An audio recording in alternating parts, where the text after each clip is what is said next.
রাধে রাধে বন্ধুরা, আর একটা নতুন ব্লগ নিয়ে আপনাদের সামনে চলে এসেছি। আপনারা কেমন আছেন? আশা করছি খুব ভালো আছেন, সুস্থ আছেন। এইভাবে ভালো থাকুন, সুস্থ থাকুন এবং আমার পাশে থাকুন। আজকের ভাগবত কথার পার্ট 2 নিয়ে আপনাদের কাছে চলে এসেছি। আপনারা ভাগবত কথা শ্রবণ করুন। যদি কিছু ভালো লেগে থাকে লাইক, কমেন্ট, শেয়ার এবং সাবস্ক্রাইব করতে অবশ্যই ভুলবেন না। এইভাবে আপনারা ভাগবত কথা শ্রবণ করুন। তাহলে আপনিও চলুন। তার রথে করে তুলে নিয়ে রাজা নরোত্তমকে নিয়ে গেল। কৃষ্ণদাস পণ্ডিত তাকিয়ে আছে, রাজা ফিরে আসছে কেন? কি অপরাধ করলুম নাকি? রথটা দাঁড় করিয়েছে বাইরে, রাজা নরোত্তমের হাত ধরে নিয়ে যাচ্ছে। কৃষ্ণদাস পণ্ডিত আগিয়ে আসছে, এসে দণ্ডবতে প্রণাম করে রাজাকে বলছে, মহাহুজুর আমার কি অপরাধ হলো নাকি? বলে, না, একটা তুমি ভুল করেছো, তুমি দক্ষিণা নাওনি কেন? দক্ষিণা যদি না নাও তাহলে এ তো সব মন্ত্র ভুলে যাবে, সব বিদ্যা ভুলে যাবে। তখন কৃষ্ণ দাস পণ্ডিত বলছে, ভুলে গেল, আমি তো দক্ষিণা নিতে পারি না, আমার ছেলে, আমার ভয়ে আপনি দক্ষিণা নিচ্ছেন না, দক্ষিণা নেন। বলে হাতে যা টাকা উঠেছিল সেই টাকাটা সব ওনাকে দিল, দক্ষিণা দিয়ে ফিরে এলো। অনেকদিন থাকে, ওই নিত্য কৃষ্ণ নাম করে আর রাস্তায় ঘুরে কত সঙ্গী হয়েছে। একদিন কৃষ্ণনন্দ রাজা বলছে, নরোত্তম, এই রাজকার্য তোমাকে চালাতে হবে আমার অবর্তমানে। তুমি যদি এরকম নাম করো তাহলে কে চালাবে আমার এই রাজকার্য? তখন নরোত্তম বলছে, পিতা, এই রাজ্য কার? এই রাজ্য কি আপনার? না, আমার হবে। কোনোদিন আমাদের নয় এই রাজ্য। এই রাজ্য পিতার, এই ভগবানের রাজ্য। আমরা তো ওনার দাসত্ব করতে এসেছি, তাহলে এই রাজ্য আমার কেন? ওনার রাজ্য উনিই চালাবে, কোনো দুঃখ নেই তাতে। কৃষ্ণনন্দ বলছে, এই রাজকার্য কি করে চালাবে? চালাতে পারবে না তো, এ তো এমন বলছে, এ তো কৃষ্ণ ভক্ত হয়ে গেল তো রাজা, এই নরোত্তম। তা বলছে, রানী, তুমি 1 সপ্তাহ রাজকার্যটি চালাও, নরোত্তমকে দেখো কোথাও না যায়, আর আমি এই গৌড়দেশ থেকে একটু ঘুরে আসি। গৌড়দেশ থেকে একটু ঘুরে আসি, তার মানে নবদ্বীপ থেকে একটু ঘুরে আসি। পদ্মা থাকে এক ঘরে আর নরোত্তম থাকে এক ঘরে থাকে।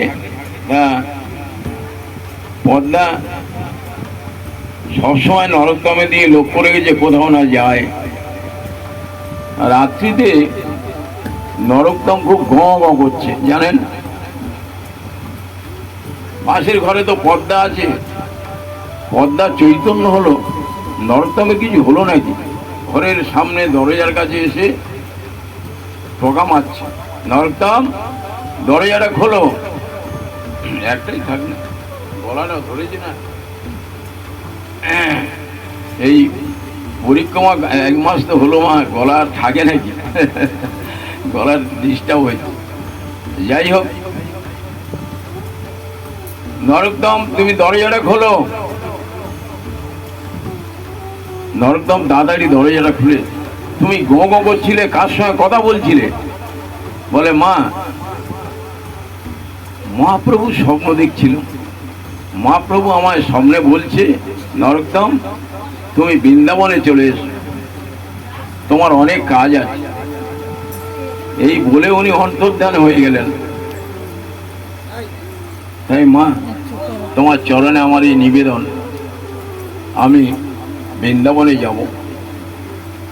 তা বলে, বেশ, তো তুমি যাবে, তোমার বাবা আসুক, এলে তুমি যাবে। তোমার বাবা তো 1 সপ্তাহ আসবে না।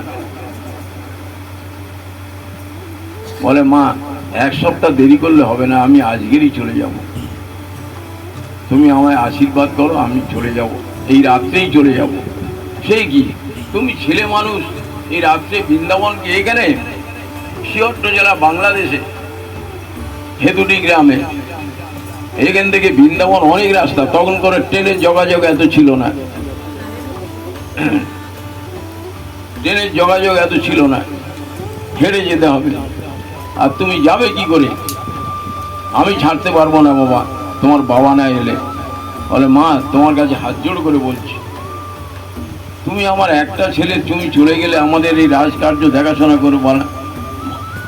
আমি তো পিতাকে বলি যে রাজকার্য আমাদের না, এই যাদের তিনি দেখবে, এখন আমার দরকার নেই। তুমি আমায় আশীর্বাদ করো, আমি মহাপ্রভুর কথা শুনেই বৃন্দাবনে যাব। যখন খুব বেড়াবেড়ি করলো,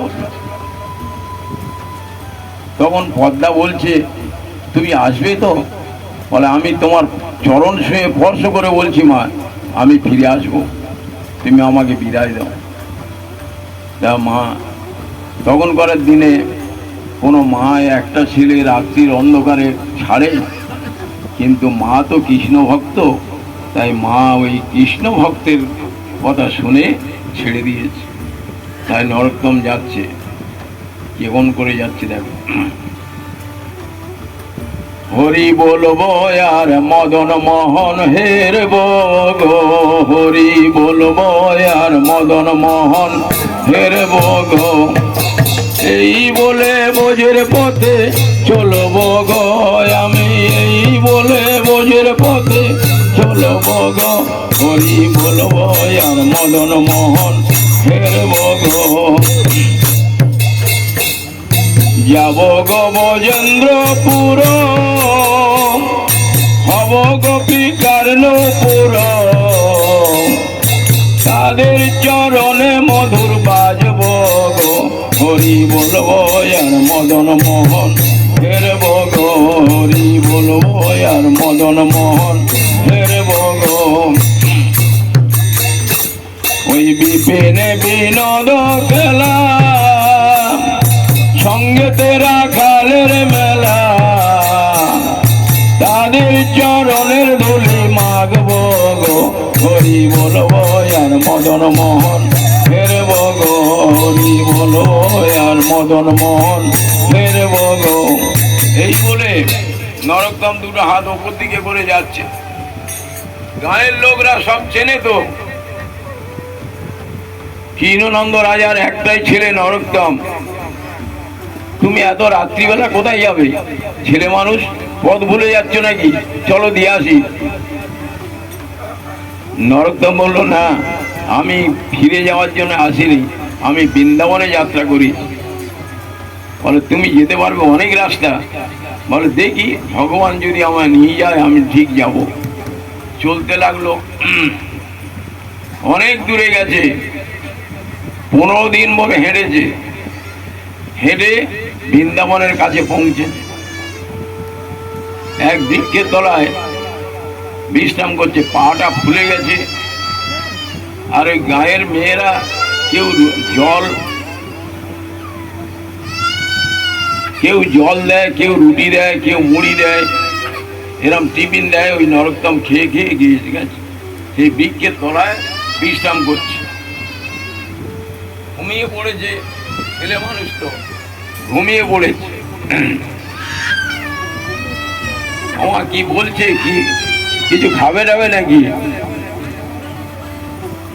চুপ করো, চুপ করো, হরি কথা শ্রবণ করো।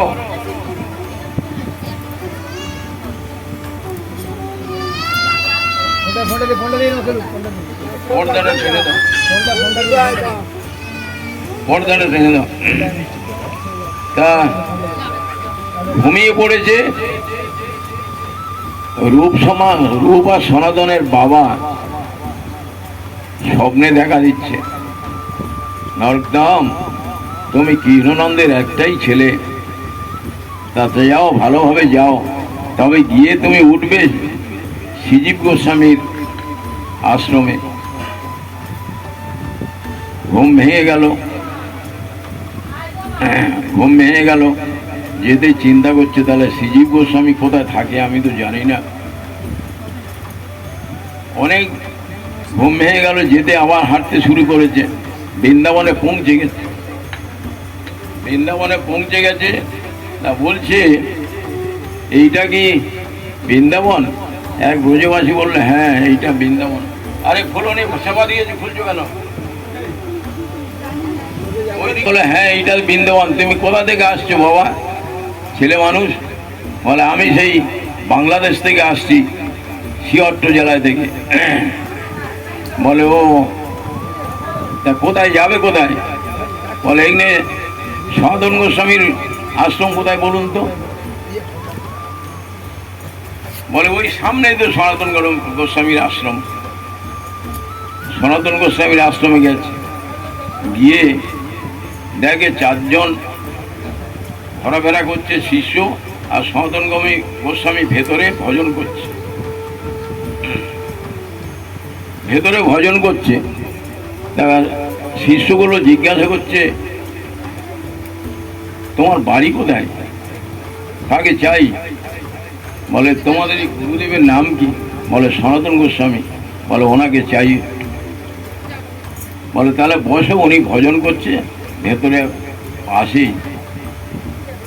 নরোত্তম বসে আছে, অনেক সময় কেটে গেল, নরোত্তম বসে আছে, কখন আসে? তারপরে এক শিষ্য গিয়ে বলছে গুরুদেব যান, পিছনের দিকে যান, এই তুলি সরিয়ায় সরায়, সামনে সরায়, জায়গা দে।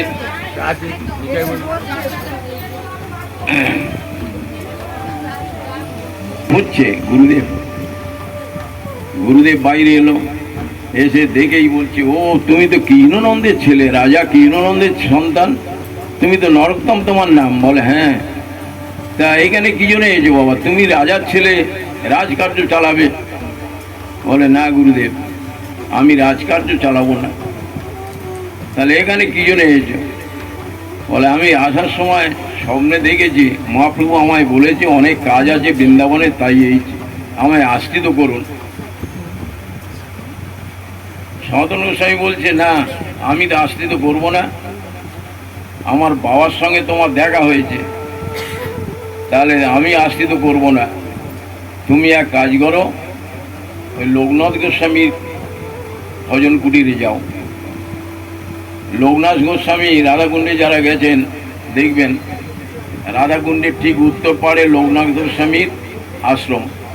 যদি না যান, যদি এখন যান, তাহলে লোকনাথ গোস্বামীর আশ্রমে যাবেন, গোপার মধ্যে ভজন করে উনি নিচে, ওখানে যাও, উনি তোমার আশ্রিত করবে। তা উনি চলে গেলেন নরোত্তম, গিয়ে সেখানে ঘুরছে, কারো দেখা পায়নি, কিন্তু ভেতরতে একটা কৃষ্ণ নামের ধ্বনি উঠছে। বলে তাহলে কেউ আছে, বসি। লোকনাথ গোস্বামীর ভজন শেষ হতে উপরে উঠে দেখে ওই ছেলেটা ঘুরছে। তা লোকনাথ গোস্বামী জিজ্ঞাসা করছে বাবা তোমার নাম কি? বলে আমার নাম হচ্ছে নরোত্তম। বাড়ি কোথায়? বলে আমার বাড়ি বাংলাদেশের সিহট্ট জেলায় হেতুরি গ্রামে। তোমার বাবার নাম কি? বলে কৃষ্ণনন্দ রাজা। বলে ও চিনি তো, তা তুমি এখানে কেন বাবা? বলে গুরুদেব আমায় আশ্রিত করুন। সনাতন গোস্বামী বলে দিল আপনি আশ্রিত করেন আমাকে। দেখবেন এখন করার গুরুদেব তো লক্ষ লক্ষ শিষ্যকে দীক্ষা দিচ্ছে, লক্ষ লক্ষ, একটা আধটা না। সনাতন গোস্বামীর বলে দিল লোকনাথ গোস্বামীর কাছে তুমি দীক্ষা নেবে, কিন্তু লোকনাথ গোস্বামী একটাও শিষ্য করেনি, একটাও শিষ্য করেনি। 85 বছর বয়স পর্যন্ত উনি একজন, ওই লোকনাথ গোস্বামী যখন যায়, যে নরোত্তম যায়, 85 বছর বয়স তখন হয়েছিল, তখন একটা শিষ্য করেনি। লোকনাথ গোস্বামী বলছেন নরোত্তম আমি তোমায় দীক্ষা দিতে পারবো না, আমার কোনো শিষ্য নেই, আর আমি শিষ্য করিও না। শিষ্য করলে অনেক বিপদ আছে। শিষ্য যারা করে দেখবেন শিষ্যরা নিত্য তুলসী দান করতে হয় গুরুদেবের নামে, যদি না করে মন্ত্র ভুলে যাবে, সেই জন্য করে না। সেইটা কি করে জানো? যারা শিষ্য করেছে, যারা সদ্গুরু, সেই শিষ্যের নাম ধরে তুলসীটা দেয় নারায়ণের চরণে। আজও আছে, সদ্গুরুর কাছে জেনে নেবেন। আর যদি না দেয় তাহলে সে মন্ত্র ভুলে যাবে।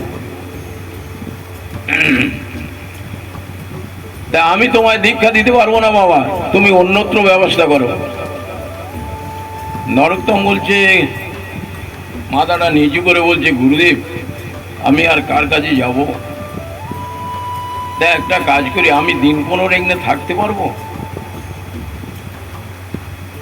আপনার আশ্রমে? নরোত্তম যখন বলল, লোকনাথ গোস্বামী বলছে, বাবা আমার আশ্রমে কেউ নেই দেখছো আমি ছাড়া। আজকের ভাগবত কথা থেকে যদি আপনাদের কিছু ভালো লেগে থাকে, লাইক, কমেন্ট, শেয়ার, সাবস্ক্রাইব করবেন। এবং বাকি যেটুকু থাকলো আমি পরের ব্লগে দিয়ে দেবো, এটা পার্ট 3-তে আসতে চলেছে।